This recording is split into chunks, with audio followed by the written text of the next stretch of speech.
Hi, welcome to a video interview for Games+Learn. We are at the Games+Learning+Society conference, and I'm here with a star Ph.D. student, Amanda Ochsner, and we are going to ask her two questions.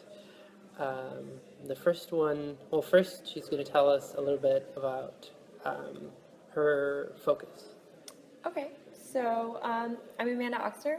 I am a PhD student here at the University of Wisconsin-Madison. My department is technically curriculum and instruction, but I work in the area of digital media. I also work with the Games+Learning+Society group here on campus, and my advisor is Constance Steinkuhler, who many of you hopefully are aware of her work. Yeah, so Constance Steinkuhler was at the White House working on educational gaming policy for the past for about a year now. So the first question we're going to ask you is, what is the most promising development you see in the field? Okay, so my background is actually games journalism. I came to graduate school after I was working as an editor for, I worked for IGN, and I was working on a website called Green Pixels, which was meant to reach a more mainstream gaming audience. So not necessarily casual gamers, but people who don't identify as core hardcore gamers per se. And so as part of that, I started reviewing games made for adolescent girls.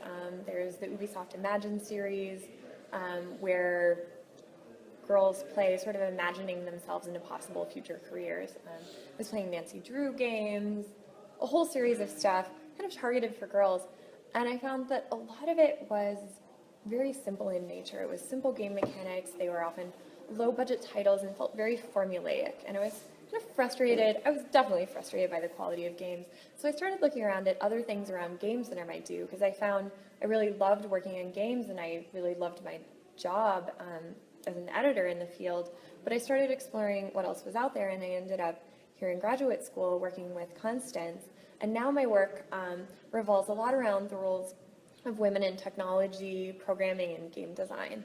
And so for me, what I find really promising is back in 2009, I think was the first year I attended the Game Developers Conference, I attended a session that was on the sort of state of women and gender in games, and it was a smallish session attended by a handful of women and a handful of academics, and it felt like the tone in the hallway was, why don't those people just shut up already? Why are they still talking about this stuff? Mm-hmm.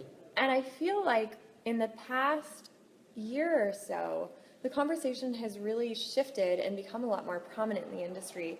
So the Game Developers Conference just this year added a whole diversity track with really well-attended, well-publicized talks. So we had people like Colleen Macklin from the Games+Learning+Society community speaking on panels. Constance, my advisor, spoke on a panel at GDC. And there were just a good number of talks talking about how to promote diversity and creativity and other ways to participate in the games industry. So I'm really encouraged by the fact that that conversation is gathering more momentum, and it seems to be a conversation that's being had not just by academics now, or women specifically, but by the community as a whole. And there are more and more people who seem to be standing up saying, I won't tolerate for some of the sexist, even misogynistic behavior and other forms of exclusion that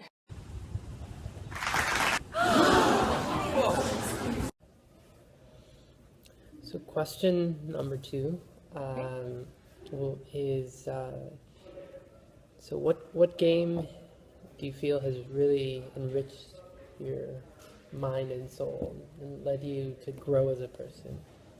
To grow as a person, wow. I'm going to say grow as a gamer. So that's the question I'm going to answer for you. You know, the game series that I think has affected me the most is one that I sort of stumbled into accidentally. So I was working as an editor, and as an editor, one of the things I did was review a whole handful of games every month. So At IGN? Yep. So that was when I was working on Green Pixels. So there were two of us, my boss, Dana Joan-Gord, the editor-in-chief, and then I was the other full-time editor on the site. And then we had an awesome group of freelance people working with us too, and they were just wonderful. So what would happen is, as a few months ahead, I would kind of skim through what was coming out, and if people had a game they were really, really excited about reviewing, they would say so ahead of time so that they could be the one to review it. And so I was looking ahead to the next month or two, and I saw that Mass Effect 2 was coming out, and I thought, oh, well, somebody's already called that, but I kind of threw it on my list because I thought the Mass Effect series sounded interesting. And it turns out no one else had actually offered to review Mass Effect 2 yet. And so Dana was like, okay, yeah, Mass Effect 2. And I thought, oh my God, I haven't played the first one yet. So I very hastily got the first Mass Effect game and played through it in a couple days and loved it. I loved it. So then I wanted the second one right away. And it was still coming out like I think it was another week or so out. It was cold. I was working remotely for a while with my family in Minnesota, so it was cold and all I wanted to do was play. And it was Will Tuttle at GameSpy who actually had an extra review copy, an early copy of Mass Effect 2, and so he sent it to me. And I was thrilled because it was the week of my birthday, and all I really wanted to do in life was play the second Mass Effect game after being so into the first one.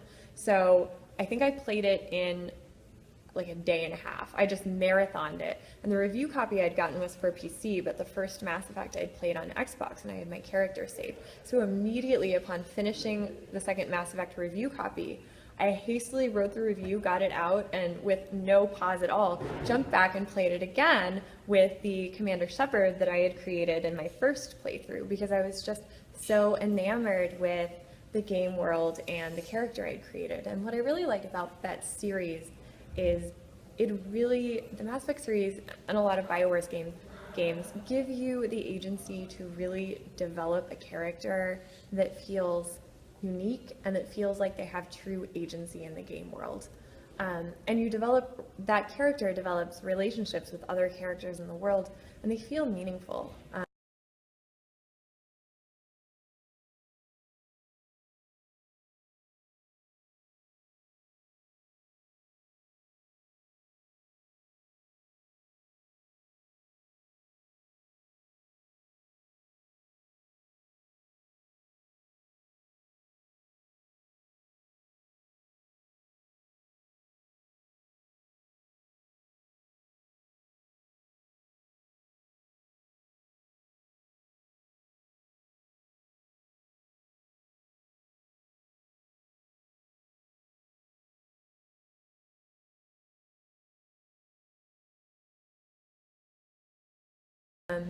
I've done a lot of research and read a lot about the research on, men, women, girls, boys, what they like in terms of games. And there are a lot of really gross generalizations, women like this, men like this. One of the things that's come up that's kind of interesting is they say that men are more inclined to like save the universe games, these big, epic, you've, saved everything. Hero. And that women sort of, in general, tend to like more developing relationships with characters, but more like interconnections among the game world and the characters. And I think those are gross overgeneralizations, of course. What's cool about BioWare games and the Mass Effect series particularly is I think they nail both. And I want to do both, personally. I love that I get to save the universe in the Mass Effect games. I also love that my character also then, after getting back from a mission, wanders around the ship sort of chatting with the people who are also helping save the world. And I think Mass Effect 2 especially was a game where it didn't feel like Commander Shepard saved the universe. It felt like Commander Shepard and the team of people that Commander Shepard had put together, and sort of that character's ability to build that team is what saved the universe, or whatever, insert grand epic story thing here. And so I think that's what I really love about the series is there's different types of engagement in different moments, but they tie together to feel like a believable, complex character whose story and journey you really become invested in. And so it's not educational. I don't know that it's changed my life per se, but in terms of reflecting on games that have really had an impact on me that I couldn't wait to get back to, that I've spent a lot of time thinking about, it's a series that I think supports a lot of different types of agency and play, and that's something that I really appreciate about the Mass Effect universe and BioWare games in general. Yeah, you mentioned kind of identifying with the character, right? Very much so. And I think that's one of the things that Jim G writes about in his book on what makes good games, right? And Absolutely. what leads to good learning. Really kind of embodying the character and the role. And so I think definitely most of the games that really inspire us do that. Right? Definitely, I'm on board with that. I also think I tend to love games that support different types of play. So that's why I think Pokemon is so brilliant. You can play Pokemon collecting, and you can collect as many of the Pokemon as you can, and I'm actually trying to fill out as much of the national Pokedex as I can right now, which is a crazy thing. I'm not sure I would say you should do it, but I'm doing it.